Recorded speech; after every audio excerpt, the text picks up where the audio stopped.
በአንዳንድ ዓለም አቀፍ ተቋማት ውስጥ 10 የቦርድ አባላት ካሉ አንድ ድምፅ አልባ ቦርድ አባል ኤአይ ነው።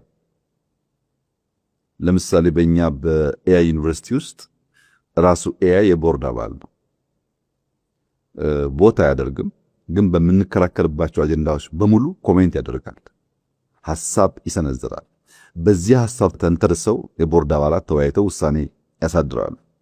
ምን ማለት ነው? ስለምንም ጉዳይ ብትጠይቀው ካንተ የተሻለ በፈጠነ ጊዜ ውስጥ መልስ አለው። ያ መልስ ሙሉ በሙሉ የሚወሰድ ካልሆነ በሰው ልጅ ጭንቅላት የምትከራከርበት ሊሆን ይችላል።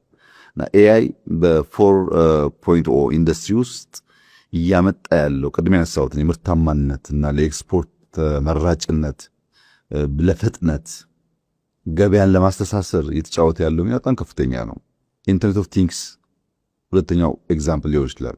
ኢንተርኔት ኦፍ ቲንግስ የሚባለው ሁሉም ነገር ምግቡም፣ ሽያጩም፣ ንግዱም ከኢንተርኔት ጋር ያለው ትስስር ማለት ነው። የምታዝበት፣ የምትከፍልበት፣ የምትመርጥበት መንገድ በሙሉ ወደ ኢንተርኔት እየተቀላቀለ መጥቷል። በብዙ ዓለማት እኛም ጋር እየተለመደ ነው ያለው። ሮቦቲክስ ቅድም ያነሳውን ኢንዱስትሪ ሰው የሚያደርጋቸውን ስራዎች ሮቦቶች ማድረግ ጀምረዋል። ከዚያም አልፎ በቅርቡ አይተህ ከሆነ በመካከለኛው ምስራቅ የግመል ውድድር ነበር። የግመል ውድድሩ እንደከዚህ ቀደሙ ሰው ወጥቶበት የሚሽቀዳደምበት ሳይሆን ሮቦቶች ወጥተው ልክ እንደ ሰው እየገረፉ ግመሉ ውድድር ያደርጋሉ። እሽቅድድሙ ይፈለጋል ካልቸራል ስለሆነ። ሰው የሚሆንበት ሰዓት ግን በርከት ያሉ አደጋዎች ስላሉ ያን አደጋ ለመቀነስ ሮቦቶች ሰውን ተክተው ግመሎችን ያወዳደሩ። አሸናፊ የሚሆነው ግመሉ ነው ቀድሞ የገባው። እንደዚህ አይነት ሁሉ ልምምዶች በሮቦቲክስ ተጀምረዋል። አውቶሜሽን ላይ በጣም ሰፊ ኢምፓክት አለው።